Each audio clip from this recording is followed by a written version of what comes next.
The butterfly effect often appears in science fiction movies where people travel into the past. When applied to history, it describes a situation where a very tiny effect in the past can produce massive changes in the future. So have you considered how this butterfly effect impacts your ability to know what God should or should not allow?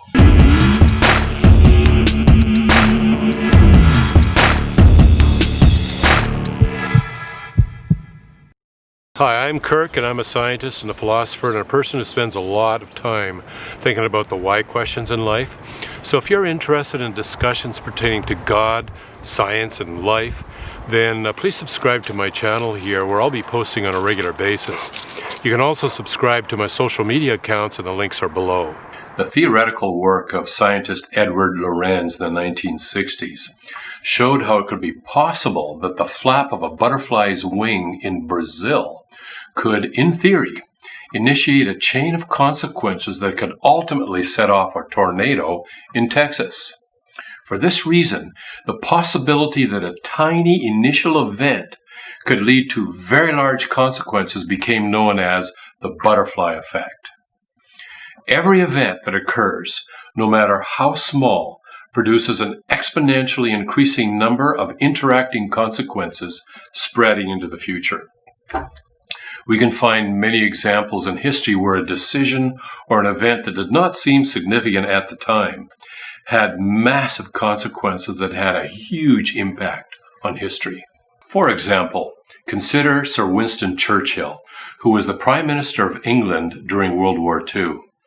The decisions he made early in the war immediately affected tens of millions of people. Those consequences rippled outwards in history such that the world today that we live in is significantly different from what otherwise might have been. All that, however, was contingent on what seemed to be an utterly insignificant event in 1874 on the night that Churchill was conceived.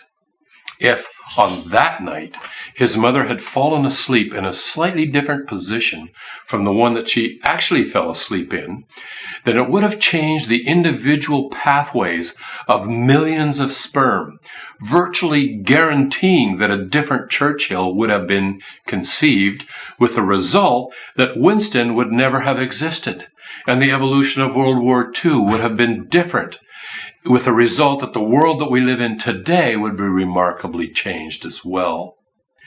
Now, the position that a woman falls asleep in at night is not considered to be evil or unjust.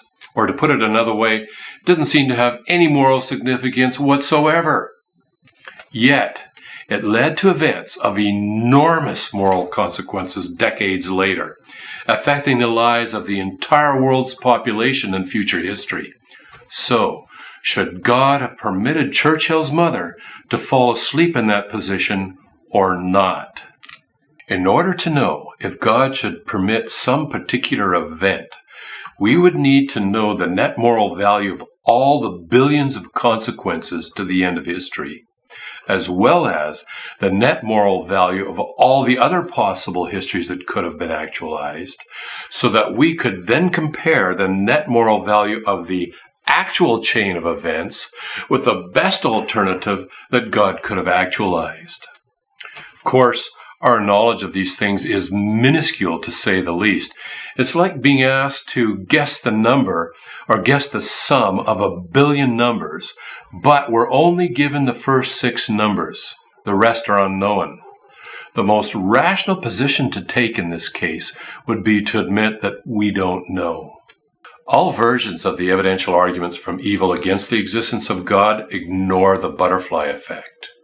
They assume that we know enough of the consequences of every event in order to decide whether God should have allowed it.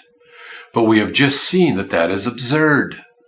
Once we realize the implications of the butterfly effect, the last of the intellectual arguments against God collapse. So what about individual people who suffer? Am I just a small cog in a very big wheel? God cares about the individual, but that includes all the other individuals who will be affected to the end of history. So it gets very complicated indeed.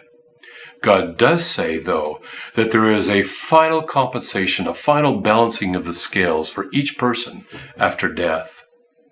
Once you understand the butterfly effect in history, you might think it would lead to moral indecision. For example, let's say that tomorrow you're about to help somebody who's in dire need, when suddenly you remember the butterfly effect.